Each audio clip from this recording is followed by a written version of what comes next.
안녕하십니까. 오늘은 농기계 삼성에서 농기계 테슬라로 발전하고 있는 대동공업에 대해서 알아보고자 합니다.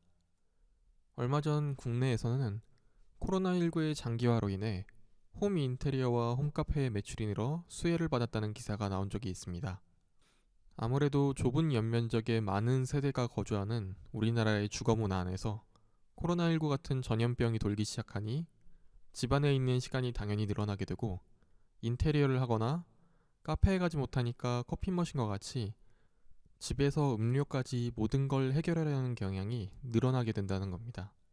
그럼 미국의 경우는 어떨까요? 대도시에 다닥다닥 붙어 사는 우리나라의 주거 경향과 다르게 주택 위주의 주거 문화를 갖고 있는 미국의 경우, 우리나라보다는 좀 더 나아가 집 앞에 정원을 가꾸거나 텃밭에 작물을 가꾸는 식으로 코로나로 인한 지루함을 극복해보자고 한다고 합니다. 코로나로 인한 공포심이 극심했던 7월에 언택트로 인해 주가가 상승한 종목들을 살펴보니 가장 의외의 수혜주 중 하나가 트랙터 관련주였다고 한 기사를 본 적이 있습니다. 미국인들의 집 앞 정원에 대한 원예나 간단한 농사에 대한 관심은 의외로 깊습니다. 한 1년 정도 된 것 같은데요. 아마존에서 국산 호미가 엄청나게 팔렸다는 이야기가 화제가 되었던 적이 있습니다. 국내에서 6,000원 정도에 판매되는 호미를 아마존에 올렸더니 17불에서 24불에 판매가 되는데, 그것도 날개 돋친 듯이 판매가 된다는 기사였죠. 서론이 길었습니다. 오늘의 기업은 이러한 미국의 농업과 관련된 수혜 기업인 국내 농기계의 삼성, 미래 농기계의 테슬라를 꿈꾸는 대동공업입니다. 대동공업은 그야말로 국내 농업계의 역사입니다. 47년에 창립되어 국산 최초의 경운기, 트랙터, 콤바인, 이양기 등 일제 위주의 농기계 시장에서 국산화에 주력해온 기업입니다. 코스피 종목 코드만 살펴봐도 그 역사를 짐작해 볼 수 있는데요. 대동공업의 코스피 종목 코드는 000490입니다. 규칙을 살펴보시면 알겠지만 유가증권 시장 49번째 상장 기업이라는 뜻입니다. 현재는 대동공업 앞에 30몇 개의 기업들만이 남아있고, 1975년에 상장한 기업이니 상장한 지만 45년이 넘었네요. 가치 투자를 하시는 분들에게는 한때 주식농부 박영옥 씨가 주력 종목으로 지분 공시를 했던 종목으로 유명합니다. 아쉽게도 작년 말쯤 장내 매도로 지분을 정리하면서 지분 공시 비율 이하로 지분이 내려갔습니다. 먼저 현재 저렴한가를 살펴보겠습니다. 2015년에 14,000원까지 갔던 주가는 코로나 사태 때 2,825원까지 내려갔다가 2분기 실적 호조, 조금 이따가 설명드리겠지만 인텔과 자율주행 농기계를 개발한다는 뉴스와 함께 8,800원까지 반등하였으나 그 이후 하락하여 현재 이 영상을 만드는 시점에서 6,800원 선을 유지하고 있습니다. 단순히 재무제표만 보면 대동공업은 투자하기 힘든 기업입니다. PER 40배 이상, PBR은 낮은 편이지만 부채 비율이 높고 계속 부채가 증가하는 기업입니다. 최근 주가가 하락한 이유는 3분기 실적이 시장 컨센서스 대비 부진하였기 때문인데요. 지난해 3분기 실적이 워낙 좋았기 때문에 기저효과로 올해 3분기 실적이 저하된 측면이 있습니다. 개인적으로는 매수를 해볼 만한 시점이라고 생각합니다. 주가가 낮은 이유를 살펴보면 역시 부채가 가장 큽니다. 자산도 상당하지만 만기 1년 이내의 단기 부채가 4,750억입니다. 아까 언급했듯이 매년 부채 비율도 올라가고 있는 상황이었고요. 다음은 직원 연봉입니다. 직원 연봉을 보시면 알겠지만 동종기업 대비 근로자의 근무 조건이 압도적으로 좋습니다. 그리고 노조가 강성인 걸로 어느 정도 소문이 나 있습니다. 투자자 입장에서는 마이너스라 할 수 있습니다. 시장은 꾸준히 성장하는 매출액에 비해 영업이익은 나지 않는 사양산업이 아닌가 하고 의구심을 가져왔는데요. 자산주가 주목받는 시점에서는 가지고 있는 영업소들의 부동산 가치, 그리고 자회사의 공장 부지 가치 등이 주목을 받아서 박영옥님 같은 분이 지분을 늘렸고, 그에 따라 어느 정도 시세를 주었던 종목이었습니다만 최근의 성장주 장세에서는 철저하게 외면받는 주식 중에 하나라고 볼 수 있습니다. 이익이 없으니 배당도 거의 없는 수준이었습니다.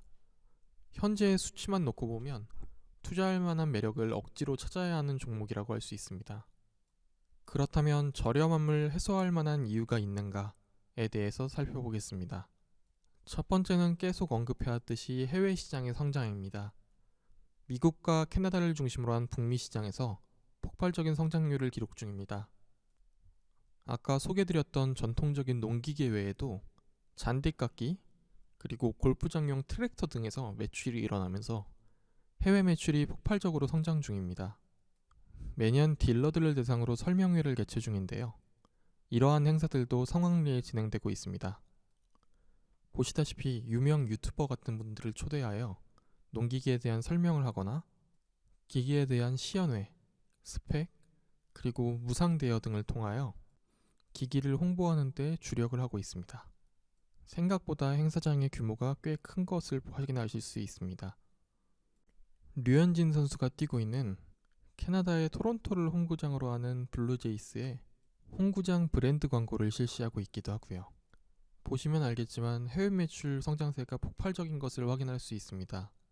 2020년에는 이미 3분기까지 3,500억 이상을 돌파한 상황이고요. 네티즌들 사이에서 국내 트럭의 튼튼함이 화제가 되었던 적이 있습니다. 보시다시피 1톤 트럭 위에 미사일을 적재하거나 마이티 같은 모델에는 아예 다연장 로켓포를 실어 발사하는 장면이 주목을 받았는데요. 국내 농기계도 비슷한 측면이 있습니다.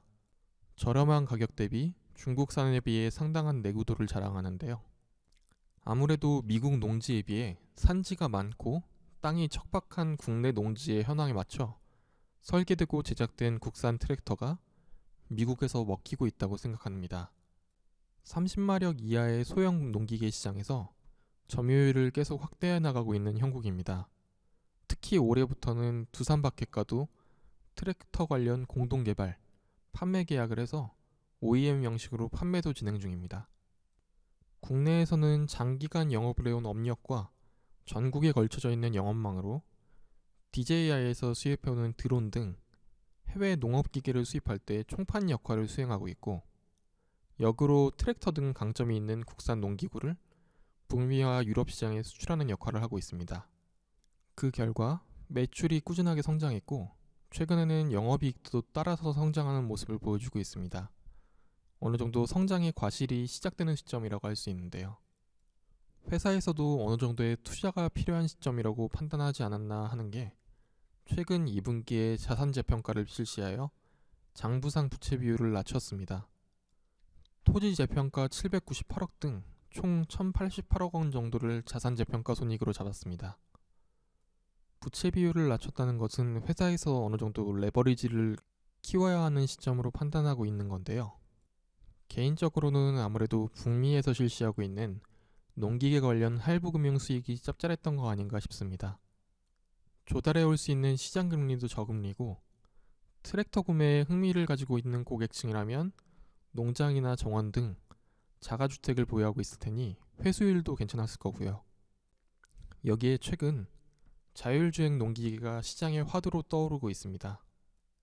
최근 국내 포브스와도 인터뷰를 한 내용이 있는데요. 기존에 2명이 작업을 할 때 필요했다면 자율주행 농기계를 사용하면 1명이 필요하고 5년 후에는 아예 무인 자율주행 트랙터로 농사를 실시할 수 있다는 인터뷰였습니다. 이러한 농기계의 발전을 위한 노동력의 대체는 선진국으로 가면 갈수록 강력한 메리트로 작용할 겁니다.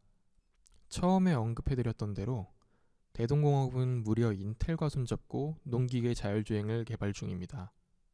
아마존을 성공적으로 공략한 국산 호미와 같이 대동공업의 농기계가 북미 시장을 공략하는 성과가 어디까지 갈 것인지 주목해 볼 만한 것 같습니다. 이번 주도 성공 투자하시기 바랍니다. 감사합니다.